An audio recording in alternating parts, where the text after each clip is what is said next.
Oh my gosh. So you want to learn ASL grammar. In particular, what in the world are referents? Why do you need them and how to use them? Well, in this video, I share some quick tips on all three of these things coming up.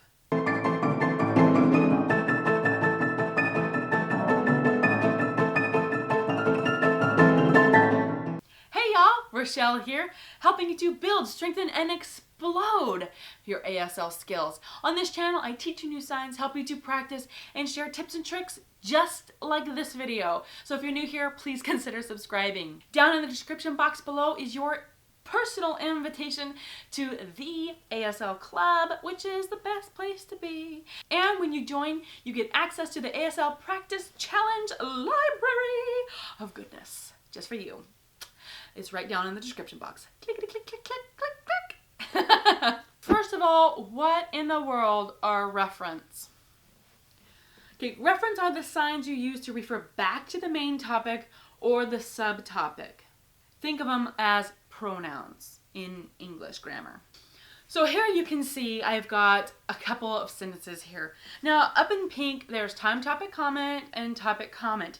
But down here below in the black, you can see the word referent is sprinkled around. Now while time, topic, comment is the basic sentence structure, it's really helpful to know where the reference should go. Now these four outlines are some places where you can place the referent. Now you may see these when you're first learning ASL. You see some example sentences on paper and you're like, what in the world are they doing? Why are there so many I's in one short sentence? For example, store, I go, I. You're like, I just don't even get it. There's two I's. That's totally overkill, right?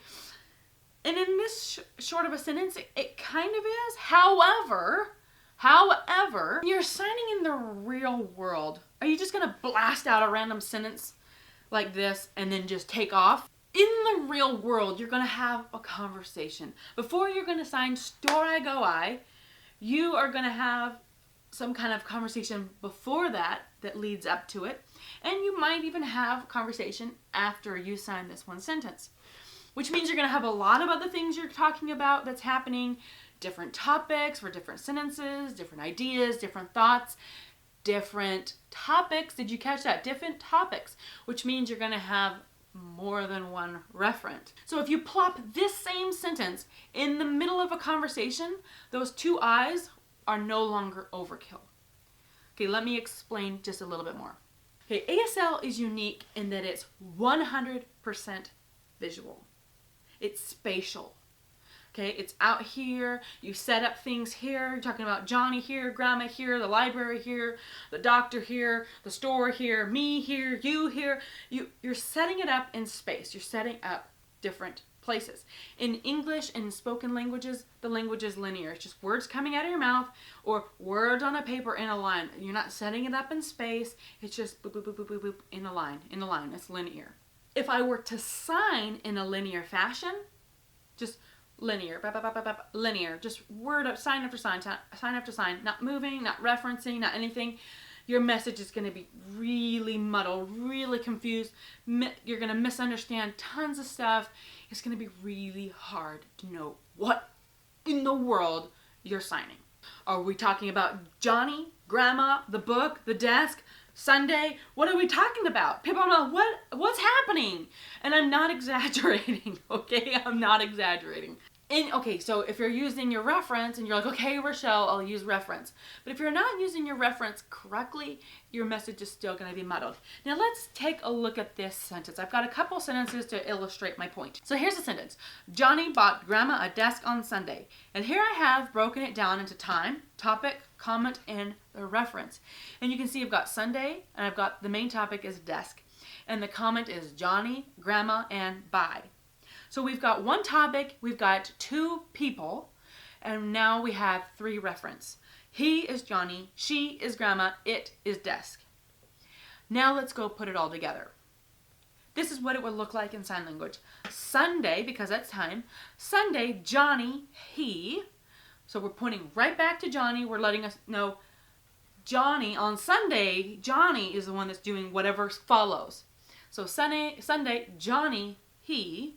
because I could follow this up with anything else, but we're pointing to he so that my audience knows I'm talking about Johnny in the next sign or signs. Sunday, Johnny, he, desk, buy.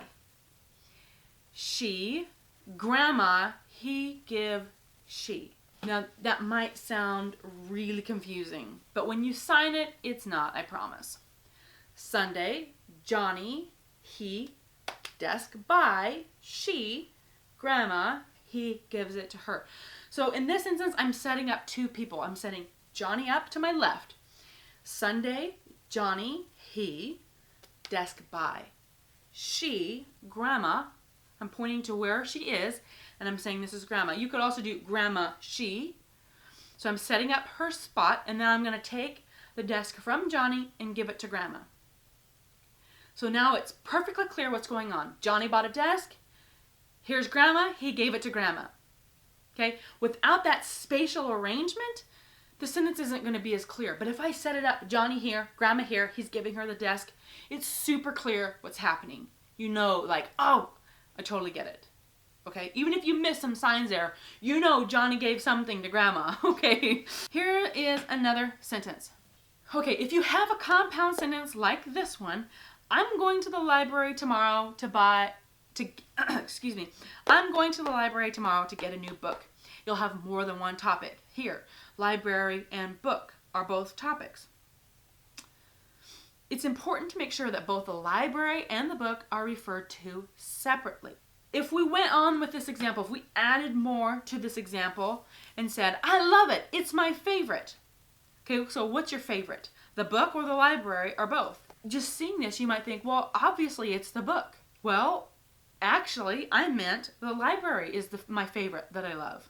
But since I signed it after I talked about borrowing a new book, you thought I meant the book. In fact, I hate the book. Okay, so let's see how you would sign this. Let's put it all together, how you would actually sign this to make it clear. Tomorrow, library, I go.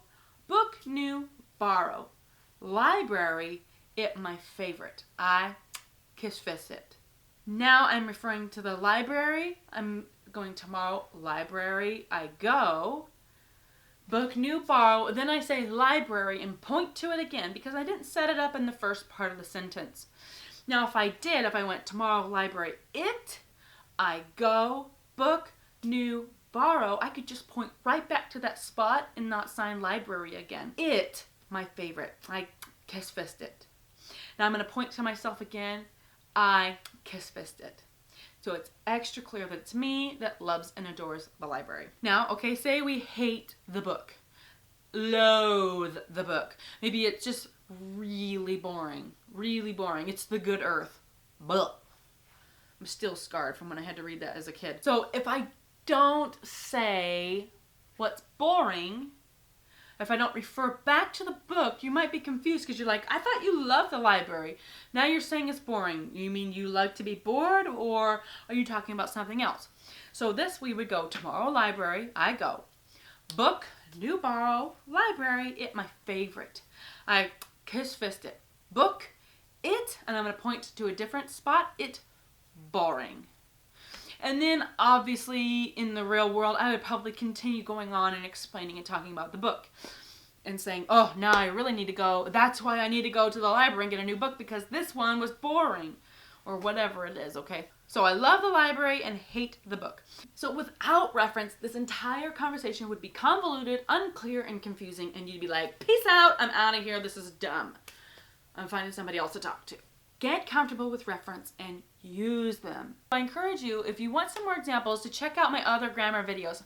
My basic sentence structure video, my ASL sentence video, and I think there's some more grammar videos up here in the corner that you can check out so you can see reference and action. So you can get a clearer picture of how to use them, as well as download the free workbooks that both of those videos have so you can practice reference on your own.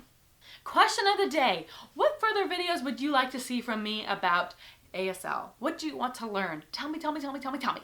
Thank you so much for watching. If this video was helpful for you at all, please consider liking, subscribing, and leave me a comment down below. Thank you again so much for watching ASL Rochelle, helping you to become a signing ninja. I'll see you later. Bye-bye.